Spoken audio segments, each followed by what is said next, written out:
오늘 본문 베델의 제사장 아마샤가 등장하고 있습니다.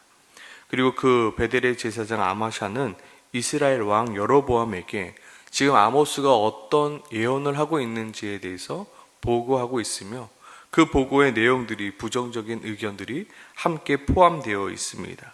10절에 보면 이렇게 말합니다. 때에 베델의 제사장 아마샤가 이스라엘 왕 여로보암에게 보내어 이르되 이스라엘 족속 중에 아모스가 왕을 모반하나니 그 모든 말을 이 땅이 견딜 수 없나이다. 11절에 보면 왜냐하면 아모스가 말하기를 여로보암은 칼에 죽겠고 이스라엘은 반드시 사로잡혀 그 땅에서 떠나겠다 하나이다.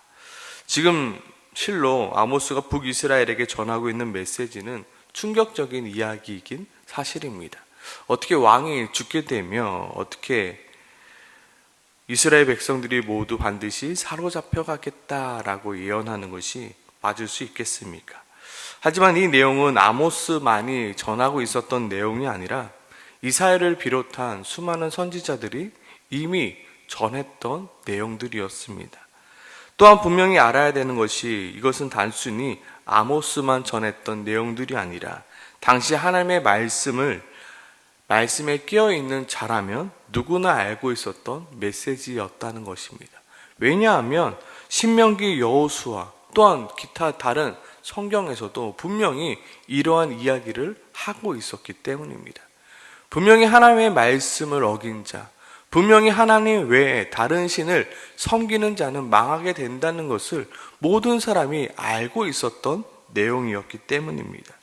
듣는 자들에게는 충격적인 내용일지 모르겠지만 아모스가 전하고 있는 내용은 너무나도 당연한 내용들이었습니다. 왜요? 그들은 우상을 숭배했고 그들의 삶은 하나님이 원하시는 모습이 아니었기 때문입니다. 이미 그들의 삶을 보면 당연한 내용들이었습니다. 하지만 교만함으로 영적으로 무지했던 이들에게는 이것이 들리지 않았고 이것이 당연한 사실로 받아들이지 못했던 것입니다. 그렇게 아모스 선지자에게 고작 한다는 말이 무엇이었습니까? 너네 땅이나 돌아가라. 너네 땅이나 가서 잘 먹고 잘 살 것이지 왜 여기 와서 이상한 말을 하고 있느냐라고 말합니다. 그러면서 다시는 베델에서 예언하지 말라 말하고 있습니다. 베델의 땅의 이름은 원래는 루스였습니다. 그런데 그 땅이 어떻게 베델로 바뀌게 되었나요? 바로 형 에서를 피하여 야곱이 도망하러 갈 때 그 야곱이 돌베개 베고 잠을 잤던 그곳이 바로 베델로 바뀌게 되었습니다. 꿈속에서 땅에서 사닥다리가 그 끝이 하늘에 닿았고 그 끝에서 하나님의 천사들이 오르락 내리락 하고 있는 것을 보았습니다. 그때 하나님께서 야곱에게 뭐라고 말씀하고 계십니까? 하늘에서 나는 여호와니 너의 조부 아브라함의 하나님이요 이삭의 하나님이라. 내가 누워있는 땅을 내가 너와 내 자손에게 주리니 내 자손이 땅의 티끌같이 되어 내가 서쪽과 동쪽과 북쪽과 남쪽으로 퍼져나갈지며 땅의 모든 족속이 너와 내 자손으로 말미암아 복을 받으리라.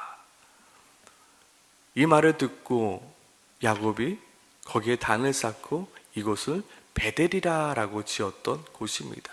그러나 솔로몬 이후에 그 이스라엘이 남유다와 북이스라엘로 갈라지게 되고 북이스라엘에는 어떻게 되었나요? 단과 베델에 금송아지가 세워지게 되었고 이 금송아지가 바로 우리를 애굽 땅에서 인도해낸 하나님이다라고 그로부터 이스라엘 백성들은 그 금송아지 앞에 절하기 시작하였습니다. 이전에는 약속의 땅이었습니다. 하나님이 너와 함께 하시리라 라고 말씀하신 그 땅인 베델이 이제는 그 금송아지로 말미암아 죄악의 땅이 되었습니다. 죄악으로 오염되어 버린 땅이 되었습니다. 분명히 하나님께서 함께 하시는 땅에서 이제는 내가 너와 뜻이 같지 아니하므로 내가 너와 동행할 수 없는 땅이 되어버리고 말게 되었다는 것입니다. 지금 베델 땅에서 금송아지에게 제사를 드리고 있는 제사장 아마샤가 아모스에 대하여 이러쿵 저러쿵 이야기하고 있는 것입니다. 그러니 아모스가 화가 날 수밖에 없죠. 이스라엘 백성들을 악의 구렁텅이로 끌고 가고 있는 이 베델의 선지자가 하나님의 말씀을 전하는 것을 방해하고 있으며 조롱하고 있기에 가만히 있을 수 없는 것입니다. 그래서 아모스가 이렇게 말하고 있습니다. 그래, 나는 선지자도 아니며 선지자의 아들도 아니다. 나는 그저 목자요 목나무를 재배하는 자다. 그런데 이런 나도 너희가 얼마나 잘못을 하고 있는지, 그리고 너희를 향한 하나님의 분노하심이 얼마나 크심을 알았기에 내가 지금 이곳에 서 있다. 왜 너는 아직도 깨닫지 못하느냐. 이런 나도 하나님이 얼마나 이 이스라엘 백성들을 향하여 분노하고 있는지, 이 죄악들이 얼마나 끔찍한지 나도 알고 이곳에 와서 선포하고 있는데 왜 너는 모르느냐? 너가 선지자라고 말하고 있느냐? 나는 선지자도 아니고 뭣도 아닌 그냥 일반 사람인데 나조차도 알겠는데 왜 너는 모르고 있느냐라고 이야기하고 있는 것입니다. 얼마나 하나님께서 이스라엘에게 사람이 없었으면 나까지 불렀겠냐. 저 드고에서 양이나 치던 나까지 하나님께서 불렀냐. 얼마나 하나님께서 급하시면 이런 나까지도 사용하시겠냐. 이제 제발 좀 정신 좀 차리고 나의 이야기를 좀 들어봐라 라고 말합니다.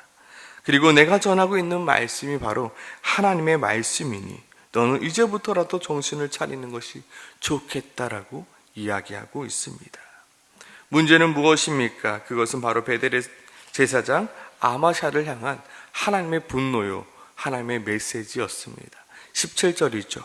여호와께서 이와 같이 말씀하시기를 내 아내는 성읍 가운데서 창녀가 될 것이다. 내 자녀들은 칼에 엎드러지며 내 땅은 측량하여 나누어질 것이며 너는 더러운 땅에서 죽을 것이요 이스라엘은 반드시 사로잡혀 그 땅에서 떠나리라. 이는 거짓 선지자 아마샤를 향한 하나님의 심판의 메시지였습니다. 오늘 본문은 결국 하나님의 뜻과 다른 길을 가는 이들의 최후의 모습은 어떠한지에 대해서 우리에게 보여주고 있습니다. 물론 세상 사람들이 보기에는 베델의 제사장 아마샤가 아모스 선지자보다는 더 많은 박수와 더 많은 인정을 받았을 것입니다. 적어도 세상에서는요. 그러나 하나님께서는 하나님의 뜻을 떠나 하나님과 다른 길을 가는 이들을 가만히 내버려 두시지 않는 하나님이심을 분명히 보여주고 계십니다. 하나님의 뜻과 다른 길을 가는 자들의 최후의 모습은 어떠한가? 정말로 결국 하나님께서는 심판하시는 하나님이시며 징계하고 계시는 하나님이십니다. 오늘 우리가 다시 한번 마음에 새겨야 하는 말씀은 무엇입니까? 바로 이제 너는 여호와의 말씀을 들을지어다. 이제 너는 그 교만한 마음을 버리고 여호와의 말씀을 들을지어다. 너는 지금 그 두 귀를 막고 있는 그 손을 떼어놓고 여호와의 말씀을 들을지어다. 이 세상의 많은 말을 듣는 것이 아니라 너는 여호와의 말씀을 들을지어다. 우리는 그동안 세상의 이야기를 너무나도 많이 들었습니다. 그래서 우리 마음 가운데 세상의 이야기가 너무나도 많이 들어와 있습니다. 그래서 이제는 무엇이 맞는지 무엇이 틀리는지조차도 구별하지 못하고 구분하지 못합니다. 오늘 베델의 선지자처럼요. 하나님의 말씀이 선포되어지나 그것이 하나님의 말씀인지 무엇인지 깨닫지 못하고 있는 거예요. 왜요? 너무나도 내 안에 세상의 이야기와 다른 이야기들이 가득하기 때문이에요. 만약에 베델의 제사장 아마샤가 신명기 말씀이라도 좀 읽었다면요. 아니면 이사야가 선포했던 그 하나님의 말씀에 귀를 기울였다면요. 아니면 정말로 적어도 하나님 앞에 나아가 하나님, 내가 정말로 잘하고 있는 거 맞나요? 하나님이 무슨 말씀이 맞나요? 라고 묻기만 하였더라면 지금 자신이 저지르고 있는 죄악이 얼마나 심각한 죄악인지 알았을 것입니다. 그러나 베델의 제사장 아마샤는 여호와의 하나님 말씀을 듣지 아니하고 귀를 막고 있었기에 아마샤는 하나님의 뜻과 다른 길을 선택하며 그 길을 걸어가고 있는 것입니다. 그리고 하나님의 말씀이 선포됨에도 불구하고 그것을 마음속에 들이지 못하고 오히려 그것을 방해하고 오히려 그것을 저주하며 조롱하고 있던 것입니다. 오늘 아모스가 아마샤에게 이제 너는 여호와의 말씀을 들을지어다 말씀하신 이 말씀은 단순히 아마샤에게만 한 말씀이 아니었습니다. 지금도 여전히 단과 베델에 놓여 있는 그 금송아지가 자신의 하나님이라고 고백하며 여전히 금송아지 앞에 절하고 있는 이들에게 너는 여호와의 말씀을 들을지어다 선포하고 있는 것입니다. 제발 정신 좀 차리고 하나님의 말씀에 귀 기울여라.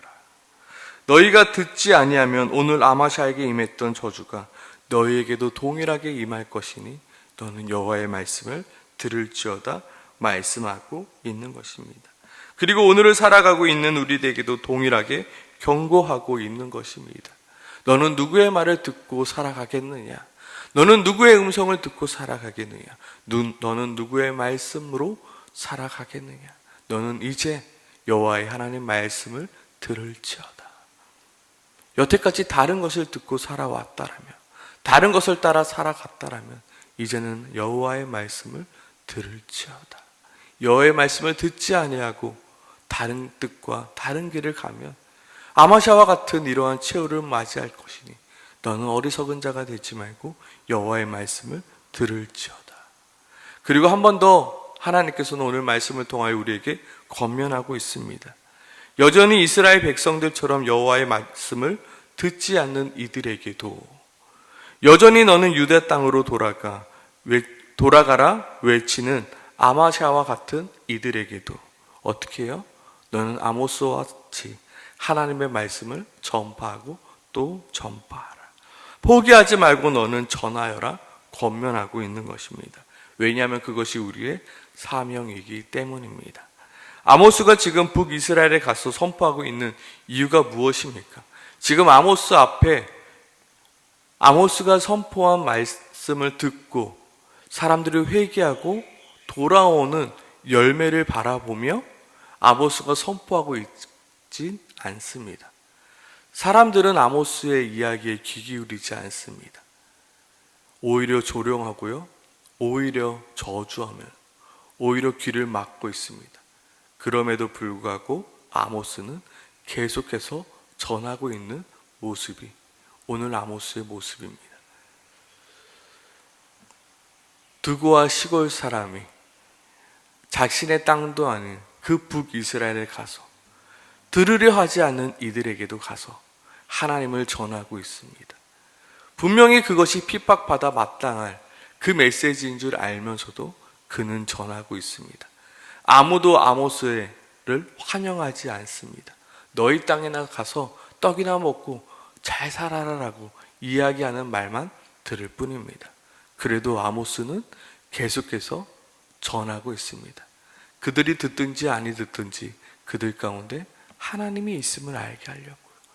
그 가운데서도 들을 귀가 있음을 믿음으로요. 하나님이 전하라고 하셨으니 하나님의 뜻이 있겠지라는 순종의 마음으로 지금 아모스는 전하고 있는 것입니다. 아무런 열매가 없습니다. 답답합니다. 하지만 하나님의 명령이자 자신의 사명이기에 그 일을 감당하고 있는 것입니다. 하나님의 말씀을 전하여도 이 세상은 절대로 변할 것 같지 않은 세상입니다. 아무리 회개하라 개혁하라 외쳐도 아무도 회개하지 않을 것 같고 아무도 개혁하지 않을 것 같은 세상입니다. 그럼에도 불구하고 누군가는 외쳐야 되는 소리임을, 그것이 바로 우리임을 이 새벽에 잊지 않는 우리가 되길 소망합니다. 오늘 이 시간 함께 같이 기도하며 나가길 소망합니다. 기도하겠습니다.